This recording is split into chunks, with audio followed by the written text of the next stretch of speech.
Bom dia a todos. Eu sou a Renata, sou professora da Universidade Federal de Uberlândia e doutoranda pela Universidade Federal de Santa Catarina. Vou fazer a mediação aqui da sala.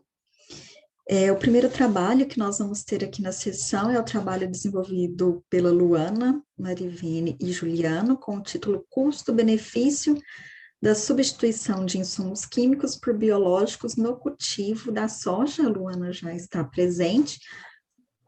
Se você já quiser compartilhar o material, Luana. Bom dia, pessoal. Vou compartilhar a tela, então.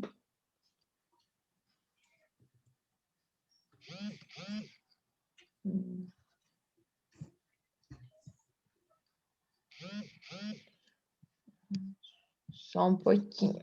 Deixa eu ver essa daqui. Sou mais familiarizada com o Meet. Sim. Estão visualizando? Sim, eu estou. Posso iniciar?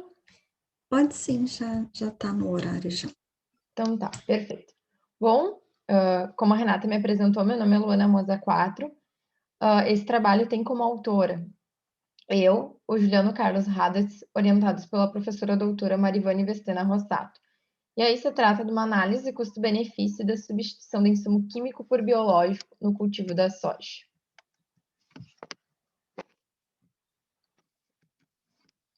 Trouxe uma agenda de apresentação, então a gente tem introdução, revisão bibliográfica, métodos e técnicas, resultados e discussões, conclusão e referências. E aí na introdução, a gente trouxe, né, o aumento da população, que vem crescendo em torno de 70 milhões por ano, o que gera uma demanda de aumento, e aí a gente optou pela soja, pois o Brasil é o primeiro no ranking dos líderes mundiais e o Rio Grande do Sul está entre os 3 maiores produtores de soja no Brasil. Entre os problemas, né? A maior parte das terras cultiváveis já vem sendo utilizada. Há aproximadamente 67 mil espécies de organismo que afetam essa cultura, as culturas agrícolas no geral, e a utilização indiscriminada de insumo químico, ela vem causando muito impacto no meio ambiente, impactos negativos.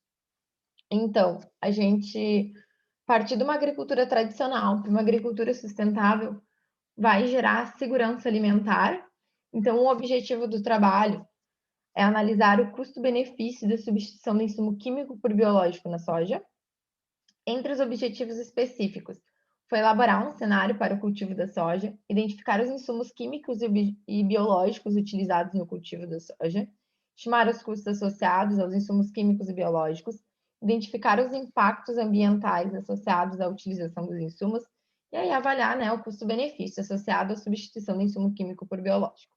Então, na revisão bibliográfica, a gente falou da contabilidade rural, então a gente parte da contabilidade para a contabilidade rural, que o objetivo é estudar o controle das entidades rurais e é regido pela NBCTG 29R2 de 2015. Aí a atividade agrícola, ela é mais ou menos de 10 mil anos. O aparecimento da soja foi no ano de 2883 e 2838 a.C., e no Brasil ela surge na década de 60. Aí a gente tem as etapas do cultivo, que é a preparação do solo, plantio, adubação, a adubação, tratamento fitossanitário e colheita. O agronegócio, ele vai necessitar de insumos, então a gente tem aí uma lei, que é a número 7.802 de 89, que fala sobre os insumos. A resolução 001 de 86, ela traz o impacto ambiental, sendo qualquer alteração da propriedade física, química e biológica do meio ambiente resultante da atividade humana. E aí a metodologia que a gente utilizou para fazer a análise de impactos ambientais foi a rede de interação, pois ela estabelece a relação do tipo causa, condição e efeito a partir da atividade impactante. E aí a gente tem a questão da análise custo-benefício, que ele vai fornecer uma estrutura econômica para avaliar a viabilidade do projeto, e ele ocorre por meio de informações coletadas e analisadas pelo método. Entre os materiais e métodos, então, as bases lógicas de investigação foi o método dedutivo, a natureza da pesquisa foi aplicada, a abordagem do problema, pesquisa qualitativa, objetivos, pesquisa descritiva, E quanto aos procedimentos técnicos, foi feita pesquisa de levantamento e análise documental. Quanto aos resultados e discussões, a gente definiu o cenário, foi construído junto com o agrônomo, então foi definido solo, relevo e clima ideal. Além disso, na construção do cenário, a gente definiu as pragas que afetam a cultura da soja em diferentes períodos. Então, foi definida a lagarta, o percevejo, a ferrugem asiática e a mancha parda. Foi definida uma semente para ambos os plantios, então foi a soja NS 5959 Pro. Aí foi também trazido, né, a escala fenológica da soja, então desde o VE até o RO. E aí, a partir disso, né, foi pego os insumos químicos e biológicos utilizados em cada uma dessas etapas. Então, eu vou citar aqui. A etapa primeira seria a preparação do solo, o período agosto, setembro e o pré-plantio. Aí, a gente pegando aqui agosto, a gente tem a correção do solo, o insumo utilizado é o calcário, o insumo químico calcário, a quantidade, 2 toneladas por hectare, o insumo biológico substituto também é o calcário, e aí a mesma quantidade. A gente pode observar que a gente não tem insumo biológico substituto para herbicida, e também que quando a gente fala em tratamento fitossanitário, a quinta e sexta aplicação, ela não é necessária nos insumos químicos, mas ela é necessária nos insumos biológicos. A partir disso, a gente fez o levantamento de custos. Então, a gente pegou aquela planilha que traz os insumos químicos, né? E levantou o custo sanitário e o custo total. E aí, no caso, não precisa da quinta e sexta aplicação, não tem o valor. E aí, a gente pegou os insumos biológicos e também levantou os valores. Então, aqui não há produto. E aí, aqui a gente tem a quinta e sexta aplicação com o preço. Que chegou, né? Enfim, ao resultado. O total de insumos químicos foi de 1.649,45 e os insumos biológicos 1.231,90. Isso a gente observou uma economia aí de 13,5%. Para análise de impacto ambiental, a gente definiu o Intrepid 240 SC, que é um insumo químico, e o substituto que é o Vir contra o SF. E aí a gente fez a análise de impacto ambiental inicialmente por meio de informações da bula, então foi analisada a classificação toxicológica, classificação do potencial de periculosidade de ambiente, o modo de ação e a condição climática. E a gente consegue observar que o insumo biológico ele é bem menos agressivo e com bem menos restrição da bula. Também foi analisado precaução durante o uso, precaução após a aplicação, também consegue observar que é bem menos rigoroso. Intervalo de segurança nem tem determinado em bula, no químico tem ali um período de 7 dias de carência. Se utilizar o EPI, se não utilizar, então aqui também a gente consegue ver bem menos rigorosidade. Posteriormente, foi feita a rede de interação do insumo químico e do insumo biológico, do nível 1 ao nível 4, começa na aplicação e finaliza na alteração da saúde humana. E aí, na análise de custo-benefício, a gente observou os benefícios ambiental, então a gente consegue ver que o insumo biológico ele tem um benefício superior, a gente conseguiu levantar vários pontos. E na análise de custo-benefício, a gente consegue ver que a gente tem os custos, mesmo ele sendo, se comparar o insumo biológico, ele der R$170, enquanto o químico ele deu 95,10, a gente tem outros custos, como referente a multas ambientais, saúde humana, então conseguimos observar esses outros valores. Quanto às conclusões, teve a importância dos conhecimentos técnicos e agronômicos na área, então foi necessário a conversa com o agrônomo. Vários insumos comercializados e utilizados na cultura da soja, então a gente teve que definir quais seriam utilizados. Não há herbicida biológico, impossibilidade de um manejo totalmente biológico. Para a escolha dos insumos, levou-se em consideração uma praga que ataca a soja em várias fases de desenvolvimento da planta. Na totalidade, o manejo biológico ele é mais econômico em relação aos insumos químicos. Possíveis economias, quando refere-se a multas ambientais e custos atrelados a possíveis complicações à saúde humana. Mas, para os insumos escolhidos, o custo do insumo químico foi mais econômico em relação ao insumo biológico. A bula do insumo químico Intrep de 240, ele contém maior número de advertências e recomendações. Igualando as unidades de medida, que foi igualado, libera-se 550 gramas do insumo químico e do insumo biológico libera-se apenas 50 gramas. Menor impacto negativo ao meio ambiente, já que a quantidade depositada no ambiente é menor. A rede de interação do insumo químico e biológico foi muito semelhante. Insumos biológicos menos impactantes ao ambiente em relação ao químico, já que a toxicidade e o PPA é 4 e 4. E assim, a avaliação dos impactos ambientais trouxe evidências que, ao se utilizar o insumo biológico em substituição de químicos, os impactos ambientais negativos causados aos compartimentos ambientais são menos agressivos e de menor potencialidade. Trouxe as referências que a gente utilizou. E aí, por fim, eu agradeço e fico à disposição para dúvidas. Tenho o meu WhatsApp ali, enfim, contato e o meu e-mail. Muito obrigada. Ana, primeiramente gostaria de parabenizar por sua apresentação e também aos demais autores e a você pela escrita, né, do trabalho, pela ideia. É uma ideia bastante pertinente, principalmente considerando aí a grande preocupação com questões ambientais, questões relacionadas à saúde ambiental, alimentar. Então, assim, eu gostei bastante do trabalho, da escrita de vocês, achei que ficou muito bom, assim, de uma leitura agradável. E também, só assim, eu ponderaria alguns cuidados, mas ali na introdução, em relação, por exemplo, à utilização de campos etial, né, várias vezes seguidas ali, e talvez trazer outros autores para complementar e também para gerar um equilíbrio ali de referência.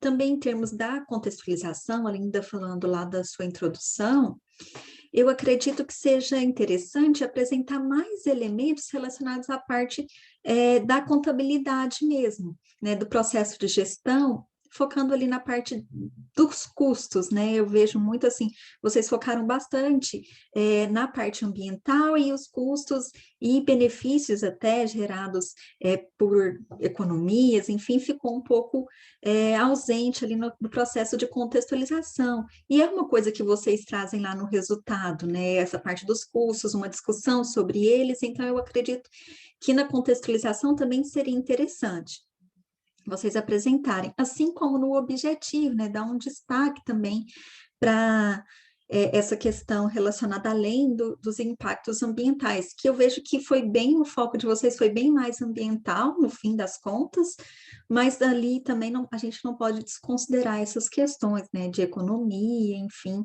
e da contabilidade especificamente.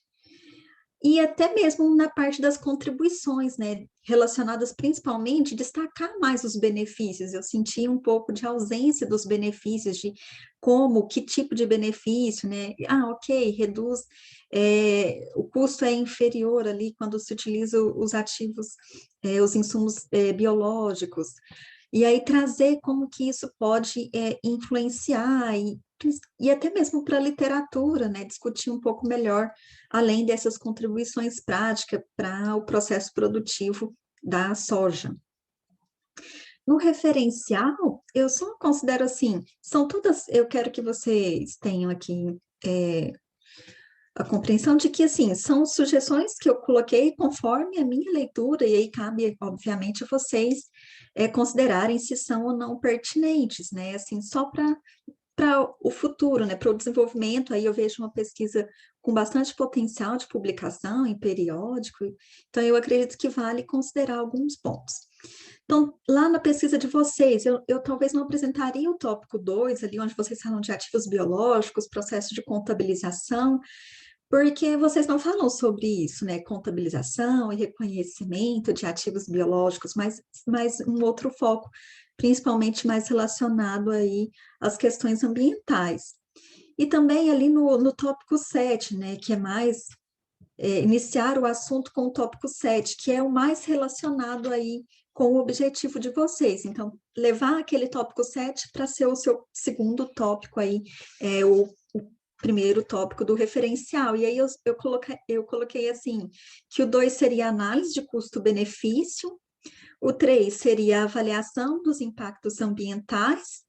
O 4 seria a agricultura sustentável, e o 5, insumos químicos versus insumos biológicos, e aí eu consideraria até mesmo apresentar o quadro comparativo. Você já tem a literatura pronta ali, talvez só uma questão de reestruturação, partindo do objetivo de vocês, né, para a questão de análise dos insumos e de modo mais específico, né? Nos aspectos metodológicos, eu achei muito interessante, vocês escreveram rigorosamente todo o procedimento, principalmente ali de como foi feito, né? O preparo de vocês para a simulação que vocês realizaram, a busca por profissionais competentes aí que entendem sobre o processo, eu acho isso muito válido, e a descrição minuciosa disso ali na metodologia. Eu acredito também que para uma publicação futura, só efeito de complementação, seria interessante vocês considerarem entrevistas com produtores. Eu senti falta de vocês falando aí com os produtores, né? Como que eles percebem isso na prática deles ali. Eu acho que seria uma análise complementar, né? Eu sei que o foco aqui foi mesmo no modelo, como se fosse criado um modelo, e seguindo todo aquele procedimento, mas verificar, e às vezes até contrapor a opinião de um produtor que utiliza mais os insumos químicos, outro que utiliza mais os biológicos, que como você mesma apresentou aqui, não tem como ainda ser totalmente pelos biológicos, né? Então, eu acredito que vale, além da simulação, trazer essa percepção dos gestores. Na análise dos resultados, eu senti mais falta, assim, de vocês apresentarem e trazerem, né, um resgate à literatura para a discussão dos resultados de vocês. Ali no tópico 9.3, por exemplo, na parte de análise, eu acho que seria interessante, assim, vocês não focarem tanto na descrição minuciosa do passo a passo, mas, assim, entender ali nos impactos diretos, independente do nível em que acontecem, quais são os impactos diretos de cada processo, né? O que que eles trazem de custos, o que que eles geram de benefícios, falar também, né, dos benefícios da substituição, dos impactos gerais, do que é causado quando você tem essa substituição pelos insumos biológicos. E aí eu fiquei só com uma dúvida, assim, é mais uma dúvida no caso do que um comentário para observação, ali na sua tabela 4, né? Ali na parte de limpeza, não tem produtos que fazem substituição, né? Produtos de insumos biológicos que fazem substituição a essa atividade. Aí isso me chamou a atenção, por quê? Essa atividade, no que eu entendi, ela é uma atividade necessária, não é que nem o 5 e o 6, que aí no químico não vai ter esse processo. Pelo que eu entendi, ela é uma atividade necessária, independente se é insumo químico ou se é biológico. E aí eu te pergunto, a ausência disso daqui, por quê? Isso afeta nos custos ali. A gente teve uma diferença onde os insumos biológicos ficaram mais vantajosos, né, financeiramente, mas aí eu fiquei preocupada, porque daí, assim, o que que pode ser feito, já que não tem um produto substituto, como que é feito esse processo? E aí eu senti falta de vocês comentarem aqui como que fica, né, a limpeza, se eu não tenho biológicos substitutos, eu vou ter que usar o químico, e aí como que fica o custo? Eu acho que seria necessário acrescentar esses custos aqui também, porque daí isso influencia no resultado de vocês, né? Se eu não tenho substituto, então nesse processo aqui parece que eu vou ter que usar o químico, eu entendo, né? Porque ele é um necessário. E aí eu precisaria dos custos aqui. Você quer comentar alguma coisa? Eu ia comentar que para a soma total foi retirado os químicos para fazer o cálculo, já que teria que repetir, né? E Ah, teria que utilizar o químico. Então foi tirado para não prejudicar a pesquisa. Claro que lá no sim. 5 e 6 foi somado, por quê? Porque simplesmente necessita de mais aplicações. Então foi Ah, utilizado, mas ali foi anulado dos dois lados. Foi então, assim, descrever isso daí para a gente não ficar com essa situação, porque daí eu fiquei perfeito. assim, parece que aí ficou faltando aqui, e aí isso ia realmente fazer com que os custos biológicos fossem menores, né? Daí só essa questão. E também, por fim, né, a conclusão de vocês, eu destaco mais uma vez a necessidade de apresentar, né, as contribuições, né, da pesquisa, mostrar mesmo a pesquisa. E apresentar, talvez, um parágrafo ali, em vez de talvez voltar tanto ao que foi já apresentado nas discussões, trazer ali um parágrafo para evidenciar de fato a conclusão. Ok, e aí, o que ficou de custo, o que ficou de benefício? Compensa efetivamente a resposta dos autores, né, a compreensão, a conclusão dos autores diante de tudo que foi analisado, de modo aí a responder efetivamente o objetivo. No mais, parabenizar vocês pelo trabalho, pela apresentação, e desejar sucesso aí na publicação de vocês. Você tem mais algum comentário, Luana?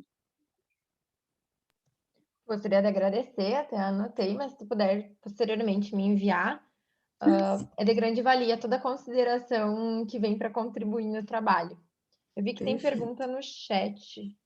Aqui. Vamos abrir aqui agora para o pessoal parabenizando, né? Gostaria que comentasse qual é a principal dificuldade que você encontrou em realizar a pesquisa. Daniele pergunta para você, Luana, se você puder responder. Eu posso dizer assim que foram várias dificuldades, mas eu estava tão empolgada que eu passei por cima delas, tá? Primeiro foi a questão que é um mercado novo a nível Brasil, então tem poucas empresas que comercializam insumos biológicos, e além disso, muitos insumos biológicos eles não têm tipo um rótulo, uma embalagem. Por exemplo, adubas é utilizado uma cama aviária, que é? Os rejeitos, né, das galinhas, dos porcos, dos perus. Então, como fazer essa busca? Segundo ponto, por ser algo novo, poucas pesquisas na área. Então, eram muito mais pesquisas fora e muita reportagem. A Embrapa foi um local assim que me ajudou muito na pesquisa. E aí a questão assim, eu não tenho tanto domínio científico na área de produção, mas eu cresci no meio das lavouras com meu pai é produtor, então eu tenho conhecimento da vivência dele, então eu tive que ir atrás também de um agrônomo para dar todo o suporte ali para a preparação do cenário, definição dos insumos, o que utilizar em cada etapa. Então, acho que foi esses maiores desafios, né? Porque eu sou contadora, não sou agrônoma, então foi alguns desafios que alguns momentos, inclusive, atrasaram o meu Entender, né, cronograma de o pesquisa, processo. assim. Se O possível, Luiz gostaria de fazer Felipe, algumas. ele tem ali ele quer. Luiz Ah, Felipe, você. Bom dia. Ah, bom dia. pode... Bom dia, Luana. Bom dia, professora Renata. Tudo bem? Bom Eu sou Luiz dia, bom Felipe, dia. eu sou professor da UniOeste, em Cascavel, Paraná, e sou agricultor também. Então, essa é bem a minha área, tá? Eu gostaria de fazer Parabéns algumas... pelo dia de ontem, então. Obrigado, obrigado. Para o seu pai também. Eu gostaria de fazer algumas observações, mais como agricultor do que como professor, como pesquisador, tá? Assim, nós, como agricultores, lógico, nós temos o foco no custo, né, que foi o que você trabalhou, eu não li o trabalho de vocês, tá? Mas pela apresentação que eu vi ali, foi o foco de vocês, foi o custo, né? Mas assim, o que eu senti mais falta foi, vai ser mais produtivo utilizar o insumo biológico ou vai ser mais produtivo utilizar o insumo químico? Por que eu pergunto isso? Porque muitas vezes o custo do insumo químico pode ser mais alto, mas ao final a produtividade pode ser maior, sabe? Então, não que eu senti falta, porque não foi o foco do trabalho de vocês, né? Com certeza não foi o foco, mas talvez numa pesquisa futura, né? Eu não sei se você... foi um trabalho de graduação seu, Luana?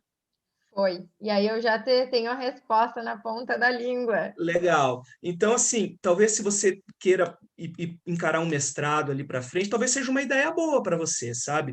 Porque focar nisso, muitas vezes fazer um trabalho quantitativo, sabe? Ver quem faz o manejo químico, entrevista com os produtores que fazem o manejo químico, entrevista com os produtores que fazem o manejo biológico, tentar avaliar, de certa forma, se há uma diferença estatística, né, no manejo, né, no manejo químico, no manejo biológico, porque eu fiquei muito curioso com isso, sabe? Nesse trabalho de vocês me despertou essa dúvida e eu achei muito bacana isso, sabe?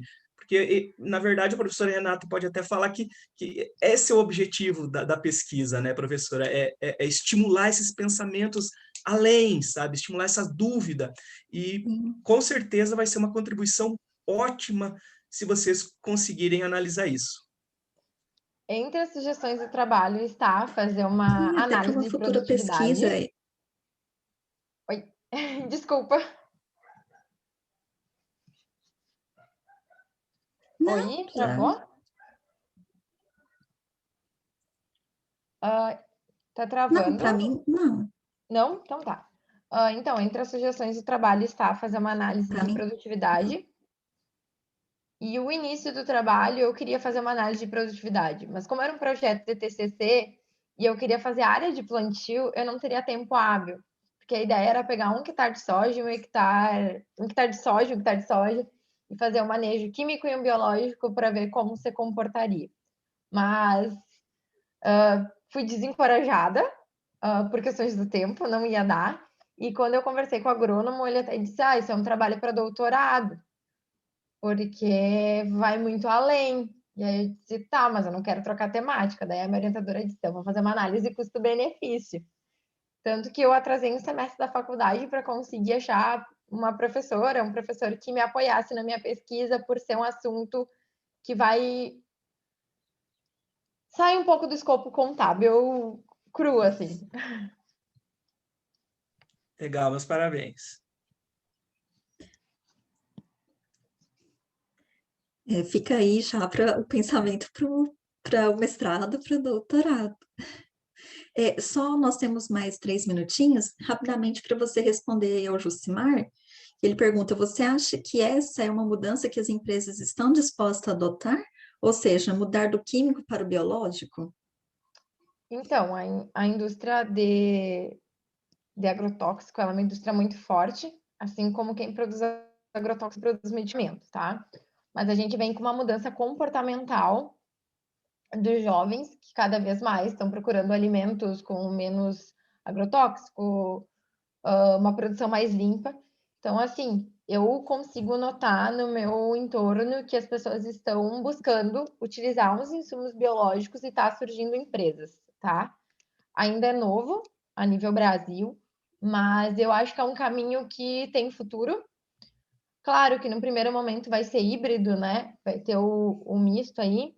E quando vê futuramente, o meu sonho de criança é ver uma agricultura totalmente sustentável e limpa, né?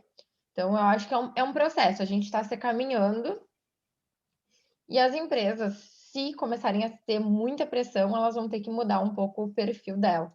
Talvez a mesma empresa que produz o químico hoje, no futuro, vai produzir o biológico.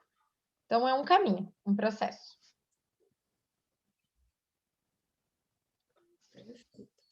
Então, eu quero agradecer a participação dos colegas aqui, parabenizar mais uma vez a Luana pelo trabalho, né, pela pesquisa, e né, incentivar para você dar continuidade aí, que tem bastante potencial, a sua pesquisa, até mesmo essa comparação entre os estilos de produção. Agora, vamos dar continuidade aqui à sessão com o próximo trabalho, que é o trabalho Comportamento dos Custos e Sobras Líquidas em Cooperativas Agropecuárias Paranaenses após a desoneração da folha de pagamento. Pelo que eu estou vendo aqui, é o Cláudio que vai fazer a apresentação. Pode compartilhar conosco o seu material, Cláudio? Bom dia, professora, bom dia a todos que estão presentes aí. Deixa eu só Bom dia. compartilhar a tela aqui. Eu até não comentei, eu controlei aqui o tempo, mas eu não comentei na apresentação da Luana, mas são 15 minutos para apresentação, né? 10 minutos para que eu possa fazer alguma consideração e 5 minutos aí depois que a gente pode abrir para o público. Então, daí, Cláudia, assim que você estiver prontinho, a gente já começa a sua apresentação. Ok. Tá aparecendo os slides aí?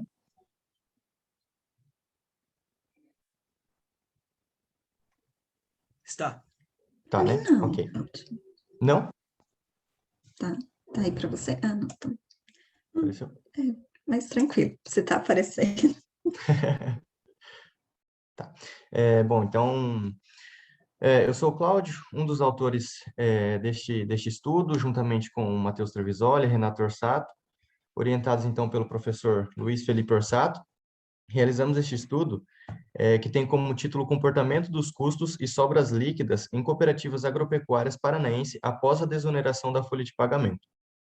Bom, então na introdução aqui a gente abordou 3 temas principais, vamos dizer assim. A gente falou um pouco sobre o Plano Brasil Maior, seguido então pela Lei 12.546 de 2011, e também falamos um pouco sobre as cooperativas agropecuárias. Bom, então, na busca por tornar a cadeia produtiva brasileira um pouco mais competitiva, o governo federal ele lançou em 2011 o Plano Brasil Maior, seguido então pela Lei 12.546 de 2011, né, que pretendia diminuir os custos e estimular a contratação de pessoal. Bom, então a desoneração da folha de pagamento ela foi incluída nesse plano com o lema de inovar para competir e competir para poder crescer. Então, por meio deste programa, ele pretendia diminuir os custos e estimular a contratação de pessoal. Bom, e dentro dessas organizações que foram beneficiadas por essa lei, encontra-se, então, as organizações, encontra-se as cooperativas agropecuárias, certo? No Brasil, em 2009, existiam aproximadamente 1.223 cooperativas agro e que empregavam mais de 207 mil funcionários, tendo, então, cerca de 992 mil cooperados. Bom, então, como essas cooperativas agropecuárias ela têm uma grande influência na economia brasileira e também na economia paranaense, e por não acharmos estudos que falem sobre a desoneração em cooperativas, seguimos então para o seguinte problema de pesquisa. Após a desoneração das folhas de pagamento, como se deu o comportamento de custos e sobras líquidas das cooperativas agropecuárias do estado do Paraná? Bom, os objetivos específicos foram identificar as cooperativas no estado do Paraná que não optaram pela desoneração da folha de pagamento, levantar em suas demonstrações contábeis dados de custos, receitas líquidas de venda e sobras líquidas, e, por fim, então, comparar os resultados antes e após efetivarem a opção pela desoneração da folha de pagamento. Bom, aqui no referencial teórico, nós trouxemos aqui uma comparação entre a contribuição previdenciária sobre a folha de pagamento e a contribuição previdenciária sobre a receita bruta, explicando um pouco sobre as alíquotas que compõem essas contribuições. Então, sendo aplicado 20% para a contribuição sobre a folha de pagamento para as empresas não optantes do Simples, e de 1% a 4,5% para as contribuições sobre a receita bruta. A gente também traz aqui um pouco sobre os estudos anteriores sobre o assunto abordado. Então, a gente trouxe aqui uns estudos que verificam, né, os reflexos sobre os custos, como o Eckert, né, et al., de 2013, que tiveram como escopo uma empresa de metalúrgica. Bertini e Usch, em 2014, eles analisaram indústrias calçadistas. Ludwig Borgert e Kremer, em 2015, eles analisaram 2 empresas de construção civil. Dias, em 2013, também abordou o tema de construção civil. E Ferrari, Kremer e Silva analisaram no setor têxtil. Bom, desses estudos citados, os 3 primeiros eles apontaram uma redução dos custos após a opção pela desoneração. Já o estudo de Dias, ele concluiu que não houve vantagem com a desoneração, e o estudo de Ferrari constatou que não há evidência suficiente para afirmar que houve variação nos custos, despesas e lucro líquido. Bom, então, com base nas conclusões obtidas pelos estudos consultados, chegou-se às seguintes hipóteses de pesquisa. Hipótese 1. Os indicadores de custos não se alteram com as medidas da desoneração. Hipótese 2. O indicador de rentabilidade não se altera com as medidas de desoneração.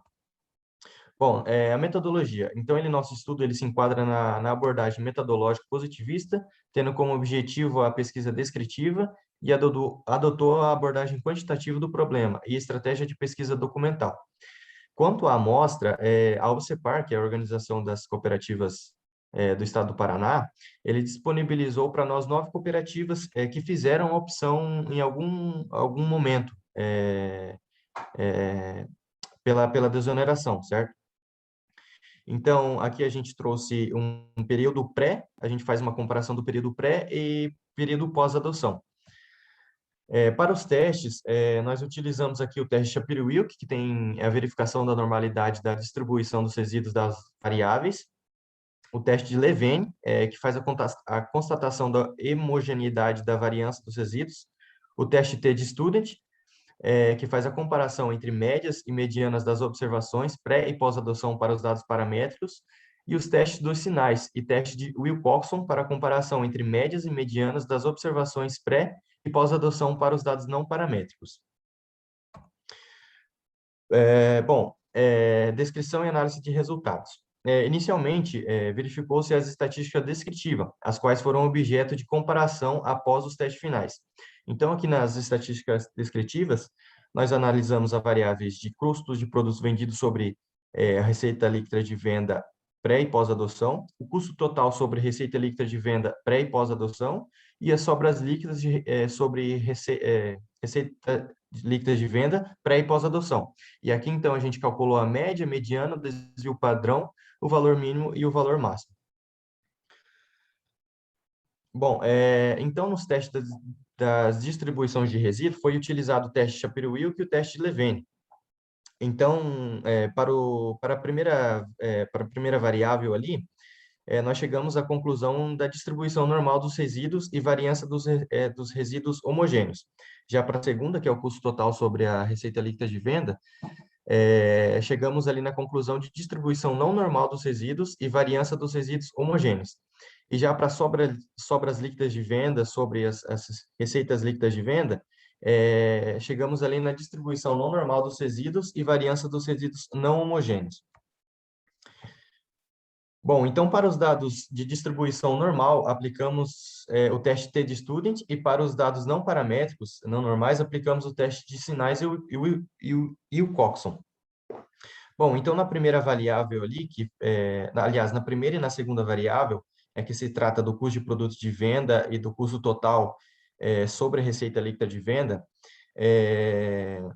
chegamos ali a que não houve diferenças significativas entre os valores pré-desoneração e pós-desoneração, levando à aceitação, então, da hipótese de pesquisa, a primeira hipótese, né, que é os indicadores de custos não se alteram com as medidas da desoneração.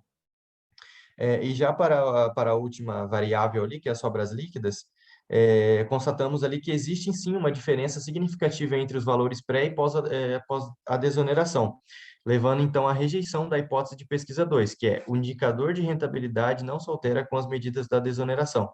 Então, comprovando então que houve uma alteração significativa desses indicadores após a opção da desoneração da folha de pagamento.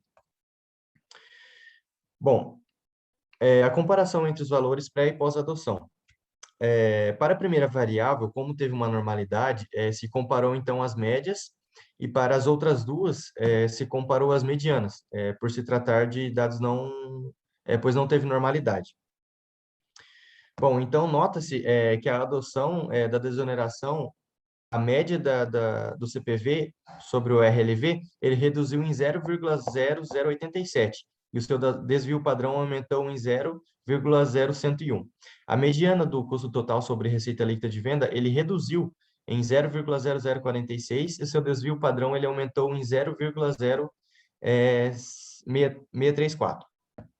Então, apesar dos índices dos custos terem caído, essas quedas elas não foram significativas, o que é reforçado pela pouca diferença entre o desvio padrão. E já a última variável, que se trata das sobras líquidas sobre as receitas líquidas de venda, ele releva uma tendência expressiva do aumento da mediana geral, que registrou o acréscimo de 0,2587, com um considerável aumento do desvio padrão de 0,20. Então, dessa forma, entende-se que a relação entre sobras líquidas e receitas líquidas de venda após a adoção da desoneração da folha de pagamento teve um aumento significante, estatisticamente significante, né? Bom, então, em relação aos testes das variáveis custo de produto de venda sobre a receita líquida de venda e o custo total sobre a receita líquida de venda, os testes comprovaram que não há diferenças significativas entre os valores pré e pós-adoção. Então, o que levou à aceitação da hipótese 1 de pesquisa, como já foi citado. Então, e os resultados do teste da variável de sobras líquidas de venda sobre a receita líquida de venda demonstraram que, ao comparar o período pré e pós-adoção, existe sim uma diferença significativa entre as medianas, então rejeitando a hipótese de pesquisa 2.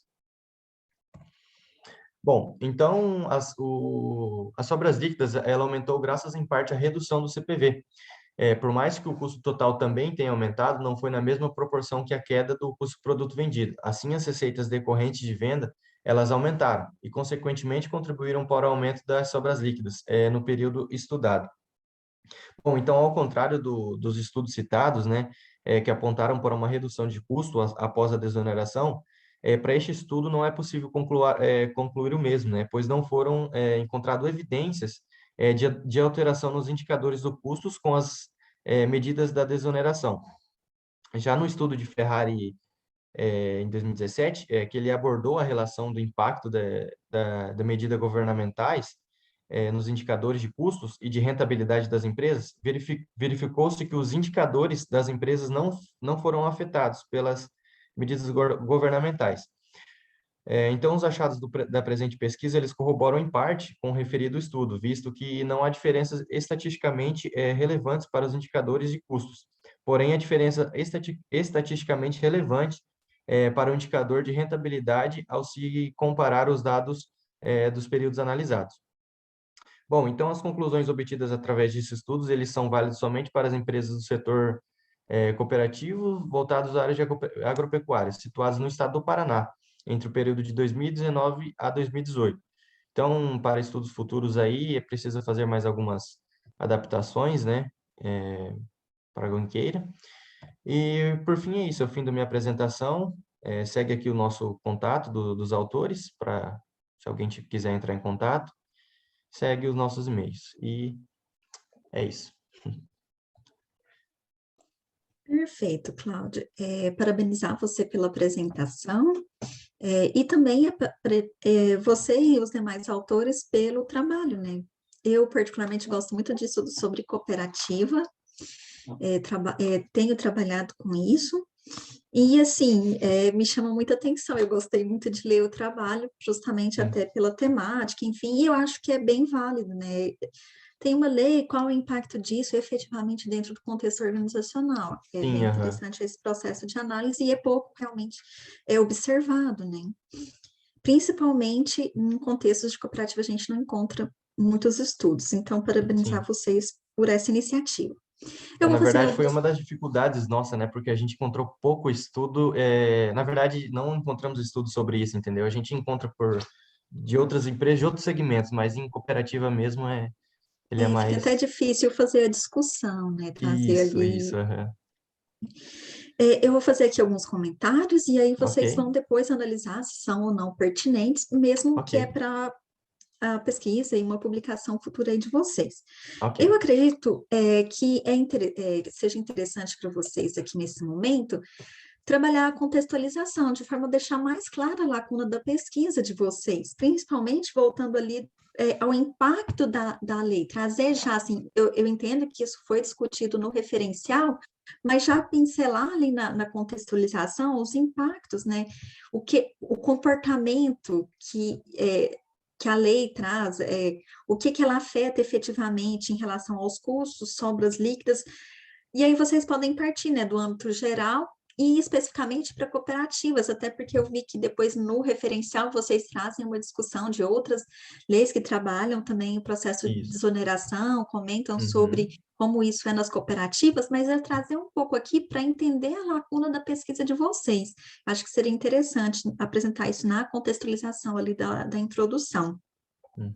Também eu acho que é bacana e eu percebo sempre assim, eu sei que é um processo difícil, mas trazer ali na contribuição uma colocação especificamente para o contexto das cooperativas.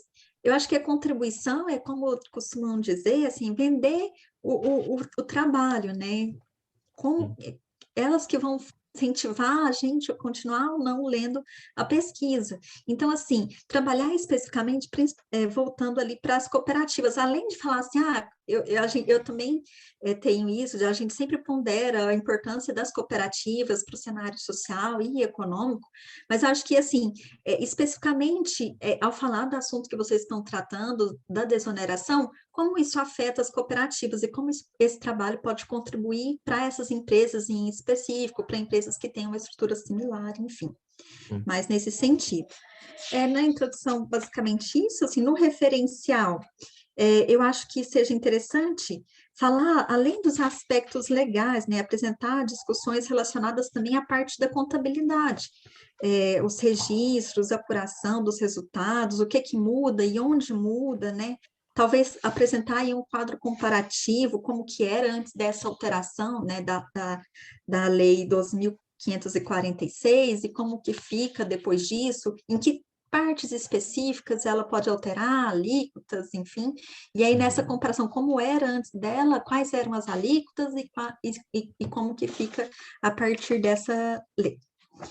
Em relação à metodologia, gostaria de comentar ali para a publicação futura, que talvez vocês, né, agora que tem já publicações, acrescentassem aí os anos de 2019, 2020, né, já tem bastante levantamento anterior, só para uma consideração futura.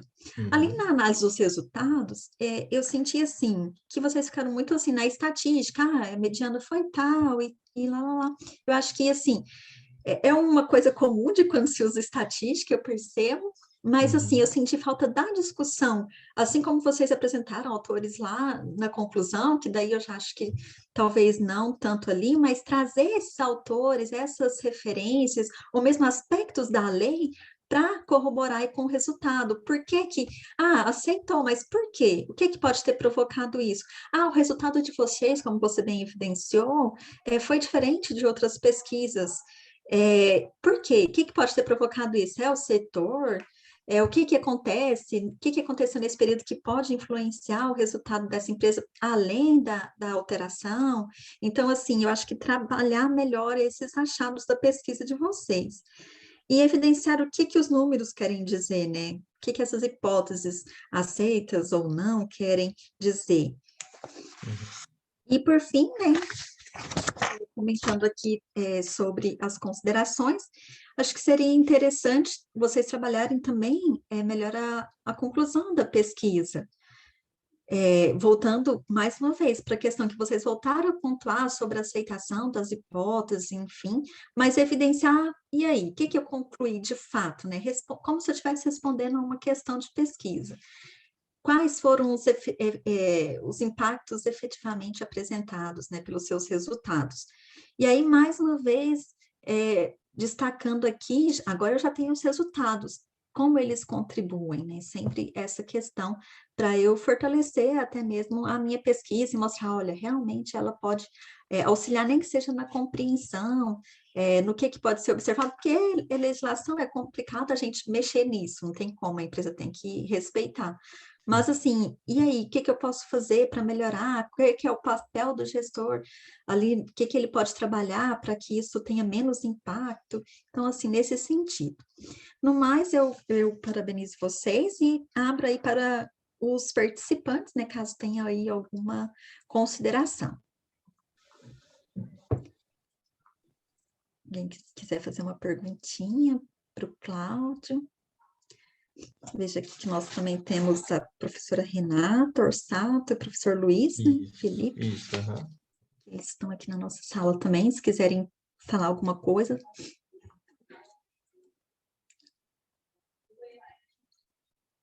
Ok? Oi, bom dia, desculpe. Boa tarde já, na verdade, né? Então, eu queria agradecer pela apresentação do Cláudio, né? Eu gostei bastante do jeito que ele expôs, em primeiro lugar. E agradecer também os seus comentários, professora Renata. Eu acho que realmente assim, são muito importantes para a gente avançar essa discussão mesmo, né? De fato, a gente precisa evidenciar melhor as contribuições e as implicações, né, desse estudo. Então, a gente vai observar com bastante cuidado, né, tudo que a professora comentou, assim, levar em consideração para pensar mesmo numa futura publicação, né, já que até a professora destacou que é um tema relevante de fato, né, para as cooperativas. Muito obrigada. Imagina. Mais alguém tem algum comentário? Ainda temos 10 minutinhos aí. Professora, eu também gostaria de agradecer suas contribuições, né?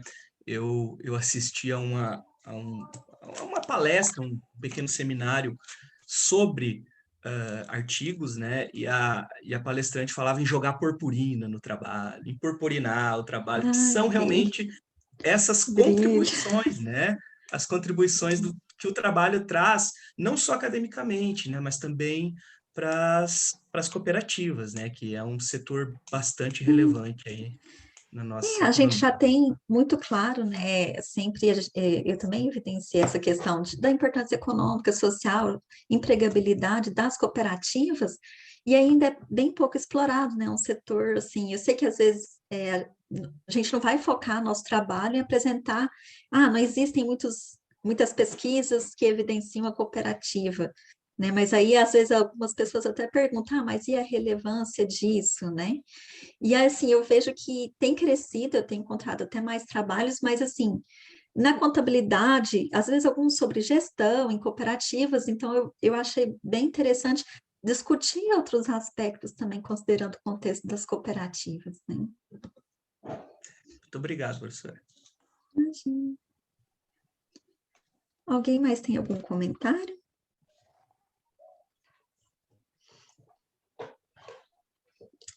Eu acho que a gente pode, né? Eu acho que o pessoal parabenizando aí. Acho que são essas as considerações. Ok. Então, Agradecer aí professora, a todos os presentes. Sim, pode falar. eu não, só queria agradecer mesmo as ponderações da senhora, as colocações, e acredito que vai ser muito bem-vindo e vai agregar bastante ao nosso trabalho aí. E também agradecer a oportunidade de poder estar aqui apresentando o nosso trabalho, né? E, enfim, só agradecer mesmo. Tá bom, então. Muito obrigada a todos os presentes. Se alguém tiver mais alguma consideração, estamos aí. Caso contrário, desejar a todos aí uma boa tarde, um bom congresso, né? Ainda temos aí uma tarde cheia de atividades e o dia de amanhã também. E é isso. Boa tarde a todos e um bom congresso. Boa tarde, obrigado igualmente. Tchau.